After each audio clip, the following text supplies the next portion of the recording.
కవినై కవితనై భార్యనై భర్తనై కవినై కవితనై భార్యనై భర్తనై మల్లెల దారిలో మంచు ఎడారిలో మల్లెల దారిలో మంచు ఎడారిలో పన్నీటి జయ గీతాల కన్నీటి జలపాతాల నాతో నేను అనుగమిస్తూ నాతో నేనే రమిస్తూ ఒంటరినై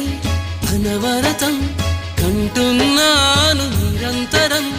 కలల్ని కథల్ని మాటల్ని పాటల్ని రంగుల్ని రంగవల్లుల్ని కావ్య కన్యల్ని ఆడపిల్లల్ని జగమంత కుటుంబం నాది